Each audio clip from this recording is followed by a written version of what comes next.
Maganda at mapagpalang araw, DJ Sean here! Huwag kalimutang mag-like, comment at mag-subscribe para sa araw-araw na Tagalog facts at mysteries na dagdag kaalaman. Tandaan, knowledge is power. Ngayon na bago na nga ang presidente ng Amerika na si Donald Trump, alam mo ba na nagkaroon ng tangka sa kanyang buhay habang siya ay nangangampanya? Ayon nga sa kampo ni Trump, ang tangka sa kanyang buhay ay paraan umano ng ilan para pigilan siyang mangampanya at magkaroon ng takot ang kanyang mga supporters. Pero sa kabila ng banta sa kanyang buhay ay patuloy pa din siyang nangampanya. Ating ngang balikan ang mga pangyayari sa assassination attempt sa ngayon bagong US President na si Donald Trump. July 13, 2014, ang buong mundo ay nagulat nang lumabas ang balita na ang dating presidente ng Amerika na si Donald Trump ay nabaril habang siya ay nagbibigay ng kanyang campaign speech sa Pennsylvania. Sa kabutihang palad, nakaligtas ang dating presidente. Marami ang nagsasabi na naging palpak ang naging seguridad ni Donald Trump ng mga oras na iyon. Bukod doon, mabuti na lang ay pumalpak ang tangkang assassination kay Donald Trump. Ngunit sa kasamang palad, isang lalaki ang nasawi sa nasabing insidente. Para sa kwento natin ngayon, balikan natin ang buong storya ng assassination attempt kay Donald Trump. At sino nga ba ang nagtangkang gumawa ng malagim na krimen? Si Donald John Trump ay 78 years old na isang politician, media personality at isang businessman. Dati nga siyang may-ari din ng Miss Universe franchise. Nagsilbing presidente si Trump sa buong Amerika mula 2017 hanggang 2021. Ngayong 2024 ay tumatakbo muli sa pagkapresidente si Trump at ang eleksyon ay gaganapin sa November 5, 2024. Bilang preparasyon sa kanyang pagtakbo, nagsasagawa si Trump ng mga campaign rally. Inanunsyo ng campaign management ni Trump na magkakaroon siya ng campaign rally sa Butler, Pennsylvania noong July 13, 2014. Ang lugar ay isang open field na stage at may mga upuan para sa mga taga-suporta ng dating Pangulo. July 13, bandang alas 6 ng gabi, umakyat ng stage si Trump. Kinawayan niya ang libo-libong mga tao sa kanyang paligid. Agad namang nagsimula ng kanyang speech si Trump at normal naman ang lahat. Habang nagsasalita si Trump, tumagilid pa kanan ito at itinuro ang malaking screen na nasa stage. At bandang 6:11, sunod-sunod na putok ng baril ang kanilang narinig. Bigla na lang napahawak si Trump sa kanyang tenga na bahagyang may dugo at napaupo. Dali-dali namang pumunta ang mga Secret Service agent ng dating presidente para siya ay protektahan. Muli na namang nakarinig ng mga putok ng baril ang mga tao sa paligid, kaya tuluyan nang nagkagulo ang lahat. Sa mic, maririnig ang pag-uusap ng mga promoprotektang agent kay Trump hinggil sa kanilang gagawin para mailikas ang dating presidente sa nasabing lugar. Mabuti na lang at after 42 seconds, matapos marinig ang mga putok ng baril, nakumpirma ng mga agent na patay na ang gunman. Bandang 6:30 ng gabi, tumayo ang mga agent ni Trump at naglakad habang pinoprotektahan ang dating presidente. Pero bago tuluyang umalis, itinaas pa ni Trump ang kanyang kamao at sumigaw ng "Fight, fight, fight." Agad namang tinakbo si Trump sa ospital para siya ay gamutin. Nang gabi na iyon, lumabas sa balita na buhay at nakaligtas naman si Trump. Subalit siya ay may sugat sa kanyang tenga. Sa kasamang palad, may isang nasawi at 2 lubhang na sugatan. Nasawi ang dating sundalo at bumbero na si Corey Comperton habang pinoprotektahan ang kanyang pamilya mula sa mga bala. Ang 2 pang biktima na sina David Dutch at James Koppenhover ay nasa maayos naman ang kalagayan. Gumawa naman ng GoFundMe page para sa asawa ni Corey. Umabot nga ang donasyon ng 72 million pesos para sa pamilya ni Corey. Sa isang GoFundMe page na ginawa ng kampo ni Trump, umabot sa 383 million pesos ang perang nalikom na mapupunta sa pamilya ng namatayan at sa mga nasugatan sa campaign rally. Maraming presidente at ibang mataas ang posisyon sa iba't ibang bansa ang nagpahayag ng pagkondena sa nangyari kay Trump. Ang publiko naman ay labis ding nagulantang sa kanilang nasaksihan.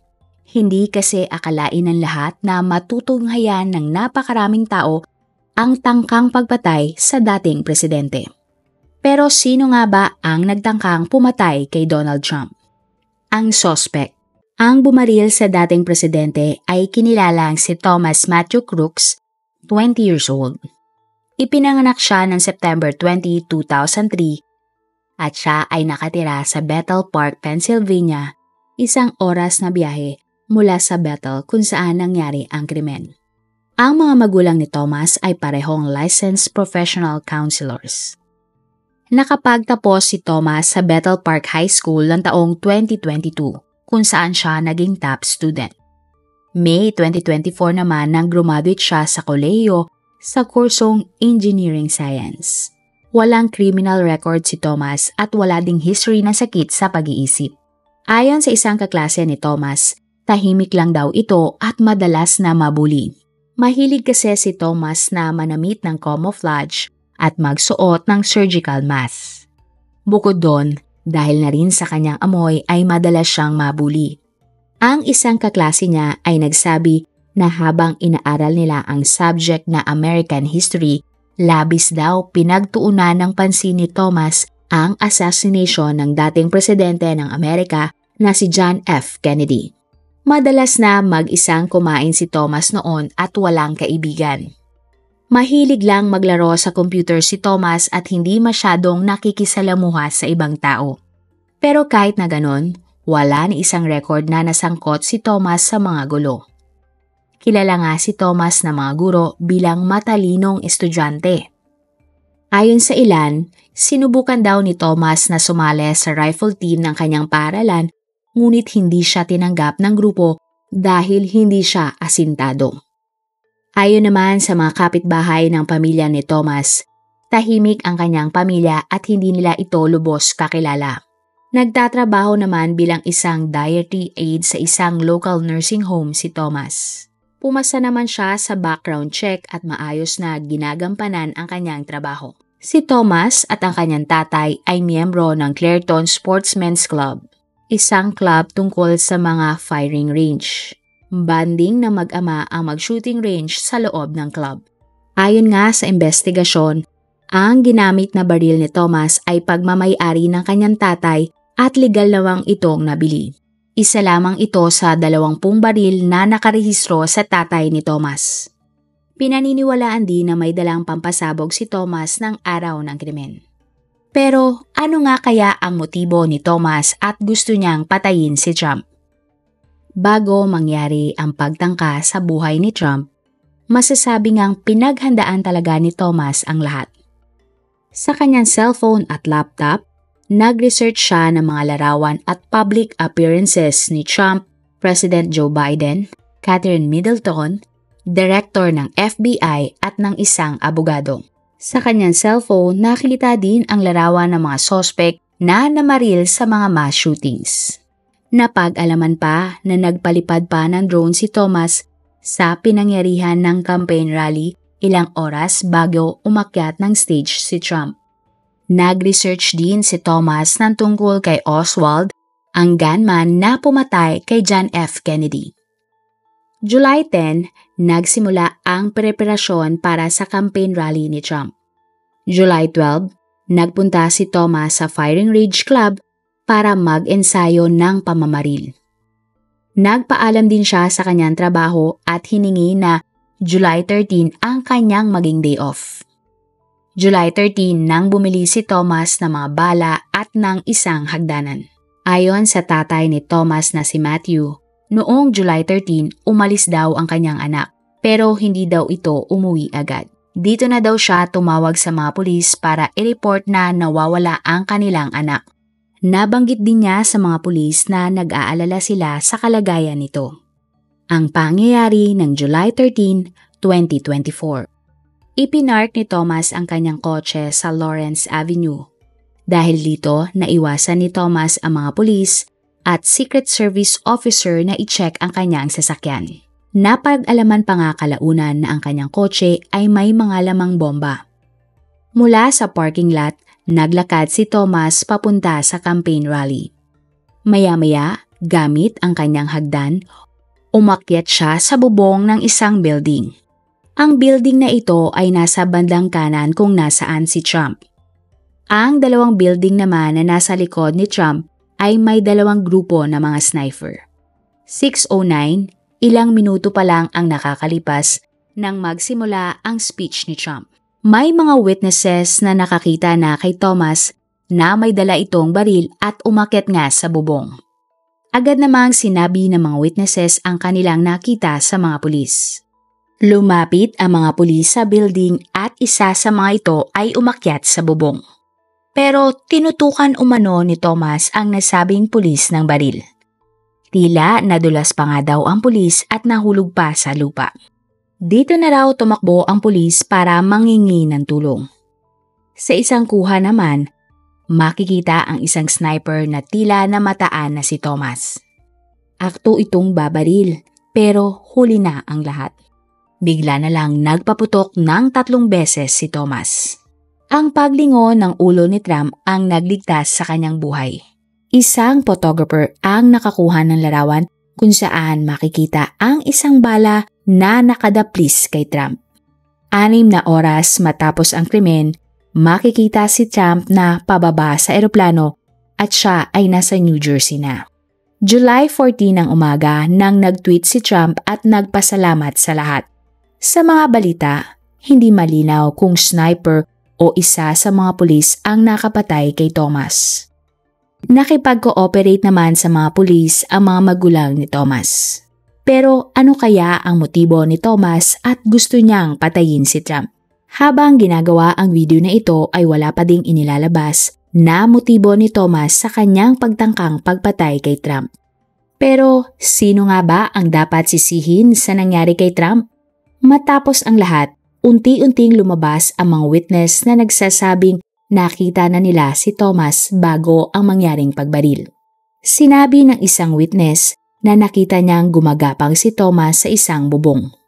Itinuro daw nila ito sa mga pulis, pero tila hindi daw alam ng pulis ang gagawin at hindi agad ito kumilos. Dahil sa mga pahayag na ito, hindi maiwasan ng publiko na isisi sa mga pulis at sa Secret Service ang sinapit ni Trump at ng ilang mga biktima. Isinisisi nila sa Secret Service ang nangyari at naniniwala ang marami ang kakulangan ng ahensya. Bagamat may naging papel din ang mga pulis sa Butler, tanging suporta lang ang pwede nilang ibigay sa Secret Service. Ibig sabihin, hindi nila pangunahing trabaho na protektahan si Trump. Ang Secret Service ay isang ahensya ng gobyerno sa Amerika na ang isa sa pinakatrabaho ay protektahan ang mga leader ng kanilang bansa at iba pang mga matataas ang posisyon sa gobyerno katulad ni Trump. July 17, naglabas ng statement ang direktor noon ng Secret Service na si Kimberly Shuttle.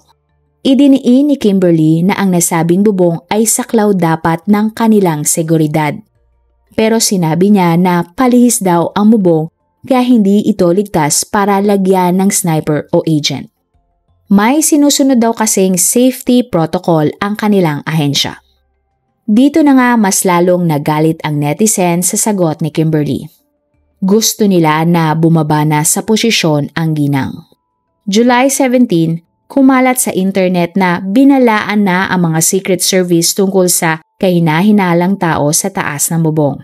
May isa ngang taga-suporta ni Trump ang nakuna ng video si Thomas paakyat sa bubong. Maririnig pa nga sa video na tinatawag ng mga tao ang mga pulis at itinuturo na may tao sa bubong. July 23, ginisa ng mga mambabatas si Kimberly nang magsimula ang investigasyon sa nangyaring pagtangka sa buhay ng dating Pangulo. Para sa mga mambabatas, kailangan nila ng sagot mula kay Kimberly kung bakit kulang ang binigay nilang proteksyon kay Trump at paanong nangyari na ang isang gunman ay sobrang lapit na sa pagpatay sa presidential candidate. Tanong din nila paano nakalusot ang isang gunman sa kanilang security.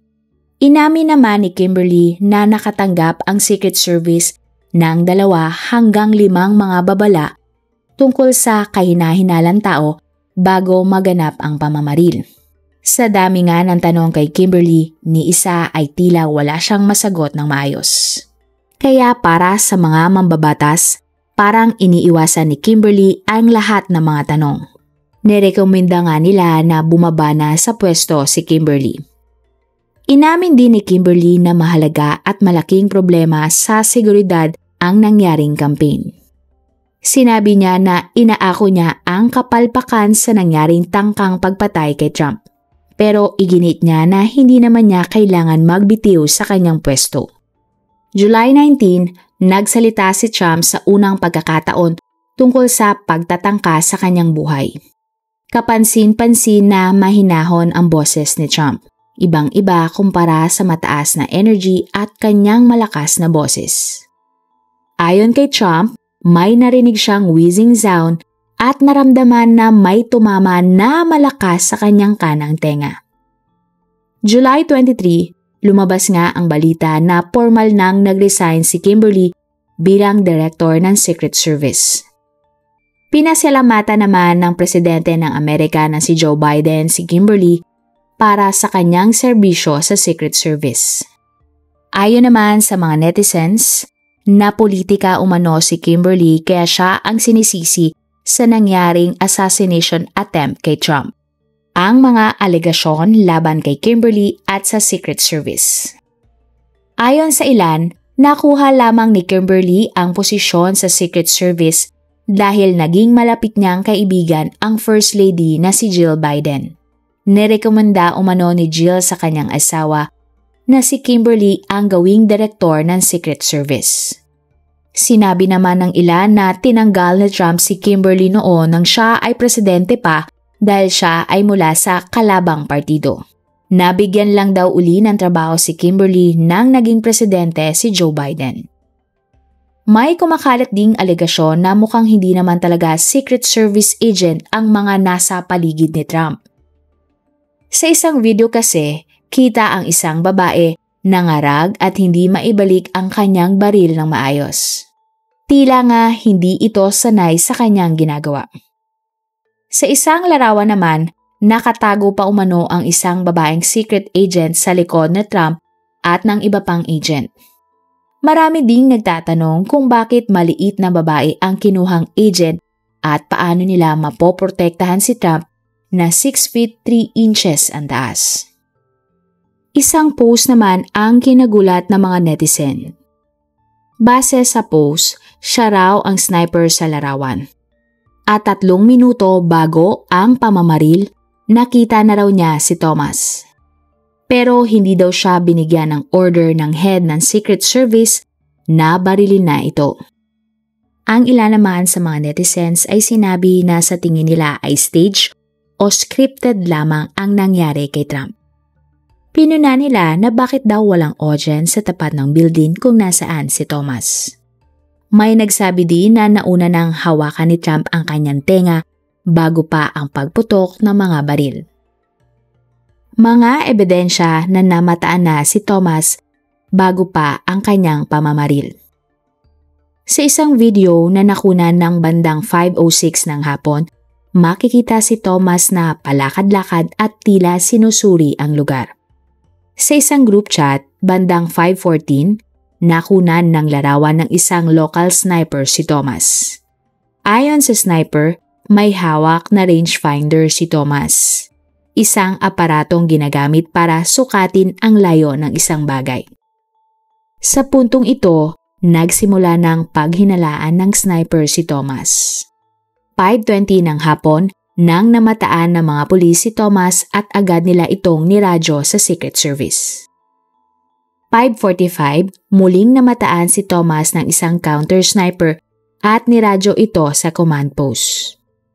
5:42, formal nang nalaman ng Secret Service ang tungkol kay Thomas at ipinakalat ang impormasyon sa iba pang opisyal.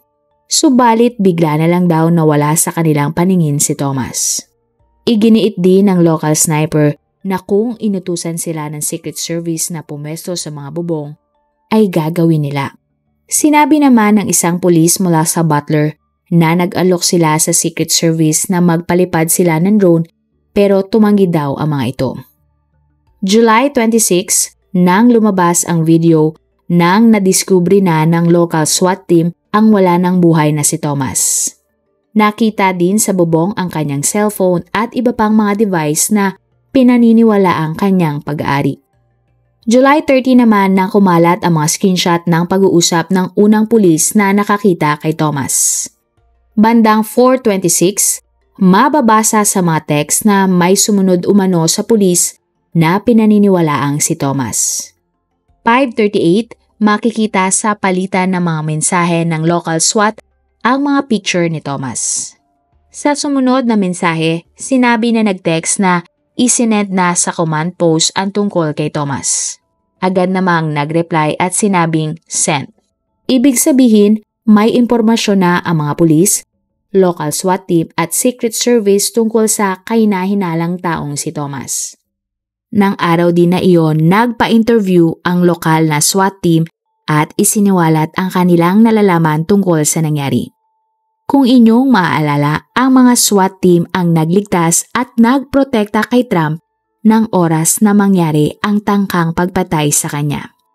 Ayon sa leader ng SWAT team, hindi nagkaroon ng meeting sa pagitan ng kanilang team at ng Secret Service.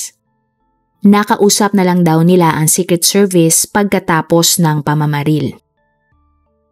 Naniniwala nga sila kung sila ay kinausap ng Secret Service at nag-coordinate ay malamang hindi nangyari ang tangkang pagpatay kay Trump kung saan nga isang tao ang nasawi.